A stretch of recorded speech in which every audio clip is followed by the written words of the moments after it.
We all knew this was coming eventually. We all knew that it was only a matter of time before the members of Club Woke started to turn on each other. See, here's one of the many problems with being woke. For one, you can never be woke enough. But another problem with it, when you run out of people to call racist, when you run out of people to criticize about their lack of awareness, you start to turn inward and start criticizing your own kind. Because when you're woke, you have to have someone as a target. I've never spoken about Dan Le Batard on this channel. I don't watch him on TV. I don't listen to him on the radio. I actually find him to be one of the most boring personalities that work at ESPN. He's one of those people that go out of their way to try to be controversial. And to me, it just comes off as inauthentic. It reeks of fakeness. Dan Le Batard is once again at war with ESPN. This isn't the first time that he and the network have been at odds with each other. We'll get into some of that here in just a minute. This time, the crux of the issue between Le Batard and ESPN is that one of his longtime producers was included in the layoff that we talked about last week. Dan Le Batard is pissed off that ESPN didn't give him or the producer advance notice that the producer, whose name is Chris Cote, they didn't give them notice in advance that Cote was going to be included in the massive layoffs. Dan Le Batard's 51 years old. He has been a part of corporate America, for decades. He knows how this works. Corporations never give advance notice to employees that are going to be affected by layoffs. Never. It just doesn't happen. Now, is it right morally? No. But that's just the way it is. Business is not personal. Business isn't emotional. It isn't kind. If you've been following me for a while, you know that I never defend ESPN, ever. But I actually side with ESPN on this one. Before I get into this further, let me just compliment Dan Le Batard for a second. Even though I'm not a fan of his, I gotta give him credit for what he's doing. He brought Chris Cote back to the show, and he's paying his salary out of his own bank account. He's even reportedly paying him more than ESPN was paying him to begin with. So at least Dan Le Batard is literally putting his money where his mouth is. At least he is taking care of his own, which is rare in corporate America. You don't usually see this. Now, let me get into what I think is really going on here. I believe that this is phony outrage from Dan Le Batard. I believe he's publicly blasting the company in an attempt to get out of his contract. He has about 2 years left on his deal with ESPN, but I think that he's wanted out of this contract for a while now. And he's using the old adage of never let a crisis go to waste to seize this opportunity to get the hell out of ESPN. There has been dissension between Le Batard and ESPN for a while now. Last summer, there were rumors that he was suspended for making negative comments about President Trump. I don't think he was actually suspended, but the network still wasn't happy about what he said. Believe it or not, there was actually a time not that long ago when ESPN actually had mandates that their on-air personalities on TV and radio were not allowed to talk about politics. It's hard to believe, I know, considering the fact that the network has gone full woke this year. But there was a time that the executives at ESPN actually had some sense.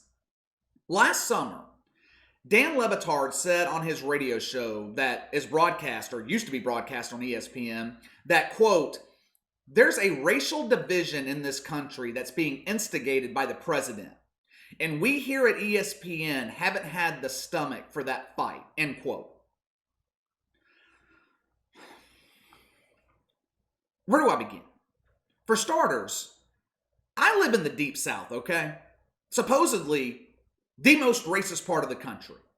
Now, is there racism down here? Yes, just like anywhere else. But it's nowhere near as bad as the media would want you to believe.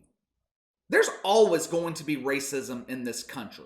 But This agenda that the media is pushing about there being racial division, I believe that is a myth. And number two, ESPN shouldn't have a stomach for this fight because it has absolutely nothing to do with sports. ESPN stands for Entertainment Sports Programming Network. The P in ESPN, it doesn't stand for politics. There's no R in ESPN for racial causes. The S doesn't stand for social justice. ESPN for most of my life has been dedicated to sports, not politics. Once the network started to go full-blown woke 6 or 7 months ago, things began to fall apart. ESPN is dying right now. And one of the main reasons it's dying is people like Dan Le Batard. Comparatively speaking, very few people are watching ESPN anymore. To say that they are struggling in the ratings department would be an understatement. I think Dan Le Batard knows that the writing is on the wall for his career at ESPN. I mentioned that I believe he's using this producer's layoff and the possible Phony outrage as a way to get out of his contract early. But I also think that ESPN is ready to see him go. They moved his TV show, highly questionable, to an earlier, less desirable time slot. His radio show, which used to be simulcast on one of the ESPN television networks. I can't remember which one it was, ESPN2 or ESPNU probably, but either way, they took it off of regular mainstream television and moved it to ESPN Plus, much smaller audience. Does that sound like ESPN is trying to keep Dan Le Batard around to you?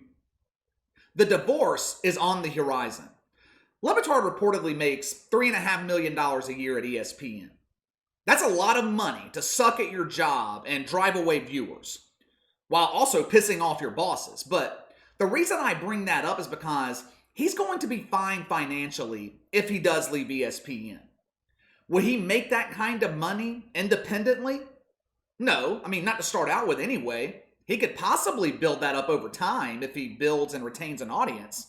Now, I can't imagine why anyone would follow Dan Le Batard to Spotify or YouTube or satellite radio, but I'm sure some people will. But what's going on right now with Dan Le Batard and ESPN speaks to a bigger point, something that we've been talking about on this channel for the past month or two. We've been talking about ESPN being in trouble in terms of television ratings, but I also think that there is a seismic shift happening with the mainstream media. And there's nothing they can do about it. There's nothing they can do to stop it. When Colin Cowherd left ESPN, one of his main gripes was not having full control of his content. He wanted his own YouTube channel, separate from the ESPN YouTube channel. They wouldn't allow it. He wanted his own podcast. They wouldn't allow it. I believe we're going to see more and more personalities go the independent route, so to speak. It's been happening in the music industry for the past 10 or 15 years. Artists no longer need record labels to distribute their music. I believe we're going to see the same thing happen to the mainstream media. I think we're going to see more and more people abandon these networks and distribute their content on their own, whether that be through YouTube, iTunes, Spotify, or all of them. One of Dan Le Batard's main gripes with ESPN is they want to control his content. They didn't want him talking politics. Now, even though they're right, or they were right when they had that mandate, and he shouldn't be talking politics, why would he want to have to answer to somebody? Why would he want someone else controlling his content when he has the ability and the audience to go out and do it on his own? ESPN obviously is not going anywhere anytime soon, but the network is in more danger of extinction right now than at any other time in their 40-year history. Streaming television's the future. I mentioned to you guys last week, CNBC estimated that by 2025, 5 years from now, there's going to be around 50 million households in America with traditional cable or satellite television. That is a 50% decline since 2012. ESPN can just promote ESPN Plus though, right? Their own streaming platform? That should work, right?